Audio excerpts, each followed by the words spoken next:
3 दिनों की लंबी छुट्टियां तनीषा को 3 युगों के समान लग रही थी। पहला दिन घर के काम काज में निकल गया। दूसरा दिन आराम करने और घर के लिए जरूरी सामान खरीदने में बीत गया। लेकिन आज सुबह से ही तनीषा को बड़ा खालीपन लग रहा था।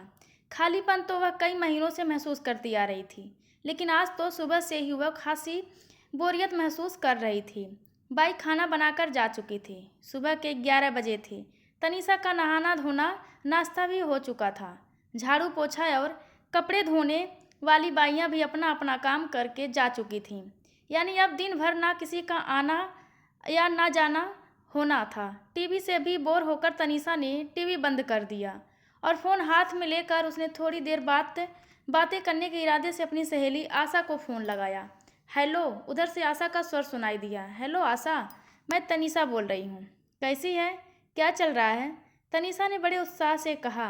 ओ, आशा का स्वर जैसे तिक्त हो गया। तनीषा की आवाज़ सुनकर, ठीक हूँ, बस घर के काम कर रही हूँ। खाना, नाश्ता और बच्चे। और क्या?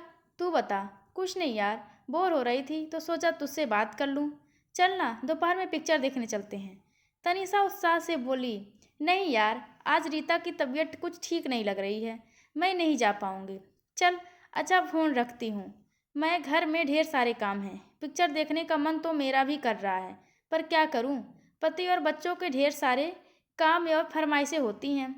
कहकर आशा ने फ़ोन रख दिया। तनीषा से उसने और कुछ नहीं कहा, लेकिन फ़ोन डिस्कनेक्ट होने से पहले तनीषा ने आशा की वह बात स्पष्ट रूप से सुन ली थी, जो उसने शायद अपने पति से बोली होगी। इस तनीषा के पास घर गृहस्थी का कोई काम तो है नहीं, दूसरों को भी अपनी तरह फुर्सतिया समझती है। बोलते समय स्वर की तंज कस गई। फिर शीला का भी वही रवैया, उसके बाद रंजना का भी। यानी तनीषा से बात करने के लिए ना तो किसी के भी पास फुर्सत है और ना ही दिलचस्पी। सब के सब आजकल उससे कतराने लगी हैं, जबकि ये तीनों तो किसी जमाने में उसके सबसे करीब हुआ करती थीं। एक गहरी सांस भरकर तनीषा ने फ़ोन टेबल पर रख दिया। अब किसी और को फ़ोन करने की उसकी इच्छा ही नहीं रही। वह उठकर गैलरी में आ गई। नीचे की लॉन में बिल्डिंग के बच्चे खेल रहे थे। न जाने क्यों उसके मन में एक हुक सी उठी और आंखें भर आईं। किसी के शब्द कानों में गूंजने लगे थे। तुम भी अपने माता पिता की इकलौती संतान हो तनु, और मैं भी। हम दोनों ही अकेलेपन का दर्द समझते हैं। इसीलिए मैंने तय किया है कि हम ढेर सारे बच्चे पैदा करेंगे, ताकि हमारे बच्चों का कभी अकेलापन महसूस ना हो। दीपक हंसते हुए अक्सर तनीषा को छेड़ता रहता था। बच्चों को अकेलापन का दर्द महसूस ना हो की चिंता करने वाले दीपक की खुद की ही जिंदगी को अकेला करके सूनेपन की गर्त में धकेलाई थी तनीषा। लेकिन तब कहाँ सब सोच पाई थी वह कि एक दिन खुद ब खुद इतनी अकेली होकर रह जाएगी। कितनी गिड़गिड़ाया था दीपक। आखिर तक कितनी विनती की थी उसने, प्लीज़ तनु, मुझे इतनी बड़ी सज़ा मत दो। मैं मानता हूँ मुझसे गलतियाँ हो गईं, लेकिन मुझे एक मौका तो दे दो, एक आखिरी मौका। मैं पूरी कोशिश करूँगा कि तुम्हें अब से शिकायत का कोई मौका ना मिले। दीपक बार बार अपनी गलतियों की माफ़ी मांग रहा था, उन गलतियों की जो वास्तव में गलतियाँ थी ही नहीं। छोटी छोटी अपेक्षाएं, छोटी छोटी इच्छाएं थी जो एक पति सहज रूप से अपनी पत्नी से करता है। जैसे उसकी शर्ट का बटन लगा दिया जाए, बुखार से तपते और दुखते उसके माथे को पत्नी प्यार से सहला दे, कभी मन होने पर उसकी पसंद की कोई चीज़ बनाकर खिला दे, वगैरह वगैरह। लेकिन दीपक की इन छोटी छोटी अपेक्षाओं पर भी तनीषा बुरी तरह से भड़क जाती थी। उसे उन्हें पूरा करना गुलामी जैसा लगता था। नारी शक्ति, नारी स्वतंत्रता, आर्थिक स्वतंत्रता, इन शब्दों ने तब उसका दिमाग खराब कर रखा था। स्वाभिमान, आत्मसम्मान, स्वावलंबी बने शब्दों के अर्थ भी तो कितने गलत रूप से ग्रहण किए थे उसने। उसके दिलो दिमाग में मल्टीनेशनल कंपनी में अपनी वृद्धि और कार्यकुशलता के बल पर सफलता हासिल की थी तनीषा ने। फिर एक के बाद एक सीढ़ियाँ चढ़ती तनीषा पैसे और पद की चकाचौंध में इतनी अंधी हो गई कि आत्मसम्मान और अहंकार में फर्क करना ही भूल गई। आत्मसम्मान के नाम पर उसका अहंकार दिन पर दिन इतना बढ़ता गया कि वह बात बात में दीपक की अवहेलना करने लगी, उसकी छोटी छोटी इच्छाओं को अनदेखा करके उसकी भावनाओं को आहत करने लगी। उसकी अपेक्षाओं की अपेक्षा करना तनीषा की आदत में शामिल हो गया। दीपक चुपचाप उसकी सारी ज्यादतियाँ बर्दाश्त करता रहा, लेकिन वह जितना ज़्यादा बर्दाश्त करता जा रहा था, उतना ही ज़्यादा तनीषा का अहंकार और क्रोध बढ़ता जा रहा था। तनीषा को भड़काने में उसकी सहेलियों का सबसे बड़ा हाथ रहा।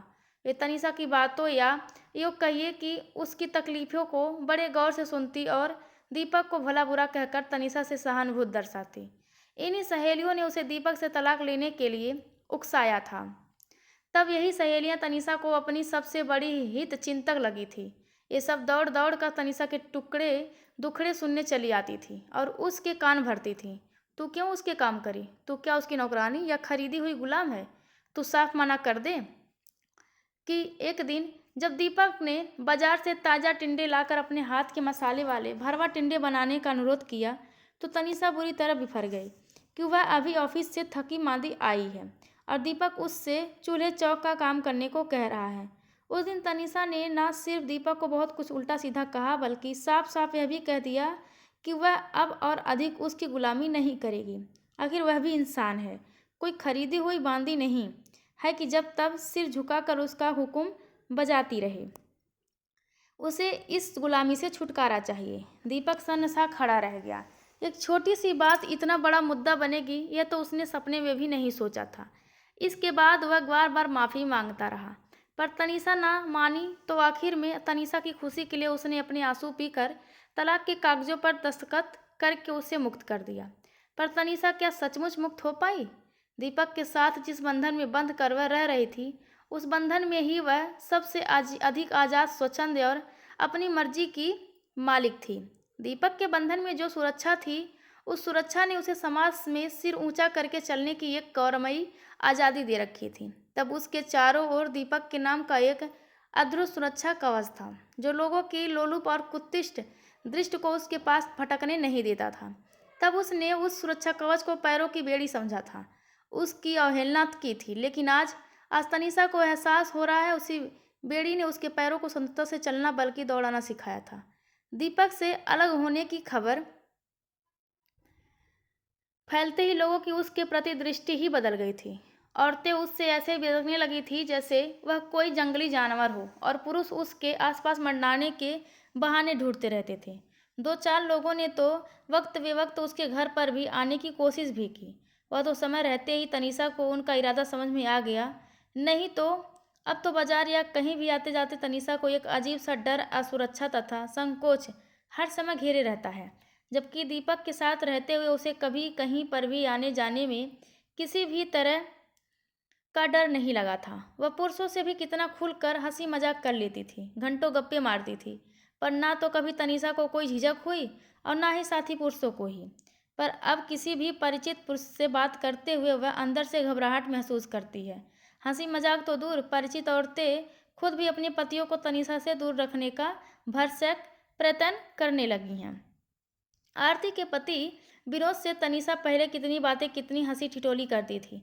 चारों जने अक्सर साथ ही में फिल्म देखने, घूमने फिरने और रेस्टोरेंट में साथ साथ लंच या डिनर करने जाते थे। लेकिन तनीषा के तलाक के बाद एक दिन आरती ने अकेले में स्पष्ट शब्दों में कह दिया, अच्छा होगा तुम मेरे पति विनोद से दूर ही रहो। अपना तो घर तोड़ ही चुकी हो, अब मेरा घर तोड़ने की कोशिश मत करो। तनीषा स्तब्ध रह गई। इसके पहले तो आरती ने कभी इस तरह से बात नहीं की थी। आज क्या एक अकेली औरत द्वारा अपने आप को, अपने पति को फंसा लिए जाने का डर उस पर हावी हो गया? आरती ने तो पूरी तरह से उससे संबंध खत्म कर लिए। आशा, रंजना, शीला का रवैया भी दिन पर दिन रूखा होता जा रहा है। वे भी अब उससे कन्नी काटने लगी हैं। उन्होंने पहले की तरह अब अपनी शादी या बच्चों की सालगिरह पर तनीषा को बुलावा देना बंद कर दिया। कहा तो यही चारों जब तब तनीषा को घेरे रहती थी। तनीषा को पता ही नहीं चला कि कब से उसकी आंखों से आंसू बह रहे थे। 4 साल हो गए उसे तलाक लिए। शुरू के साल भर तो उसे लगा था कि जैसे वह कैद से आज़ाद हो गई, अब वह अपनी मर्जी से रहेगी। पर फिर 1.5 सालों में होते होते वह अकेली पड़ने लगी। ना कोई हंसने बोलने वाला, ना साथ देने वाला। सारी सहेलियां अपने पति बच्चों में व्यस्त होती गईं और तनीषा अकेली पड़ती गई। आज उसे अपनी स्वतंत्रता, स्वावलंबन, अपनी नौकरी, पैसा सब कुछ बेमानी सा लगता है। अकेले तनहा जिंदगी बिताना कितना भयावह और दुखद होता है। लोगों के भरे पूरे परिवार वाला घर देखकर तनीषा का अकेलेपन का एहसास और भी अधिक बढ़ जाता है और वह अवसादग्रस्त सी हो जाती है। अपनी पढ़ाई का उपयोग उसने कितनी गलत दिशा में किया। स्वभाव में नम्रता के बजाय उसने अहंकार को बढ़ावा दिया और उसी की गलती की कीमत वह चुका रही है। सोचते सोचते तनिषा सुबकने लगी। खाना खाने का भी मन नहीं हुआ उसका। दोपहर 2 बजे उसने सोचा घर बैठने से अच्छा है अकेले ही फिल्म देख आए। फिर वह फिल्म देखने पहुंच गई।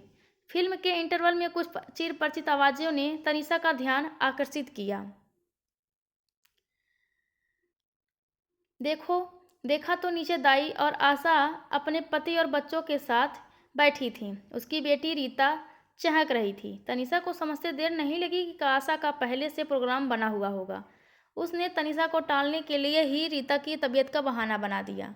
आगे की फिल्म देखने का मन नहीं किया उसका, पर खिन्न मन लिए वह बैठी रही। अगले कई दिन ऑफिस में भी वह गुमसुम सी रही। उसकी और दीपक की पुरानी दोस्त और सहकर्मी काजल कई दिनों से देख रही थी तनिषा उदास और बुझी बुझी रहती है। काजल दीपक को बहुत अच्छी तरह से जानती है। तलाक के पहले काजल ने तनिषा को बहुत समझाया था कि वह गलत कर रही है, मगर तब तनिषा को काजल अपनी दुश्मन और दीपक की तरंग लगती थी, इसीलिए उसने काजल को एक नहीं सुनी। दीपक से तलाक के बाद फिर काजल ने भी उससे बात करना लगभग बंद ही कर दिया था। लेकिन आज तनिषा की आंखों में बार बार आंसू आ रहे थे तो काजल अपने आप को रोक नहीं पाई। वह तनिषा के पास जाकर बैठी और बड़े प्यार से उससे पूछा, क्या बात है तनिषा, बड़ी परेशान नजर आ रही हो। उसके सहानुभूतिपूर्ण स्वर और स्पर्श से तनिषा के मन में जमा गुब्बार आंसुओं के रूप में बहने लगा। काजल बिना उससे कुछ कहे ही समझ गई कि उसे अब दीपक को छोड़ देने का दुख हो रहा है। मैंने तुम्हें पहले ही समझाया था तनु कि दीपक को छोड़ने की गलती मत कर, लेकिन तुमने अपनी उन शुभ चिंतकों की बातों में आकर मेरी एक भी नहीं सुनी। तब मैं तुम्हें दुश्मन लगती थी। आज छोड़ गई ना तुम्हारी सारी सहेलियां तुम्हें अकेला। काजल ने कड़वे स्वर में कहा, बस करो काजल, अब मेरे दुखी मन पर और तीर ना चलाओ। तनिषा रोते हुए बोली, मैं पहले से ही जानती थी कि वे सब बिना पैसे का तमाशा देखने वालों में से हैं। तुम उन्हें खूब पार्टियां देती थी, घुमाती फिराती थी, होटलों में लंच देती थी, इसीलिए सब तुम्हारी हाँ में हाँ मिलाती थी। तब उन्हें तुमसे दोस्ती रखने में अपना फ़ायदा नजर आता था, लेकिन आज तुम जैसी अकेली औरत से रिश्ता बढ़ाने में उन्हें डर लगता है। फिर कहीं तुम मौका देखकर उनके पति को फंसा ना लो, बस इसीलिए वे सतर्क हो गईं और तुमसे दूर रहने में ही उन्हें समझदारी लगी। काजल का स्वर अब भी कड़वा था। तनिषा अब भी चुपचाप बैठी आंसू बहा रही थी। और तुम्हारे बारे में पुरुषों का नजरिया औरतों से बिल्कुल अलग है। पुरुष हर समय तुमसे झूठी सहानुभूति जताकर तुम पर डोरे डालने की फिराक में रहते हैं। अकेली औरत के लिए इस समाज में अपनी इज्जत बनाए रखना बहुत मुश्किल है। अब तो हर कोई अकेले में तुम्हारे घर आने का मंसूबा बनाता रहता है।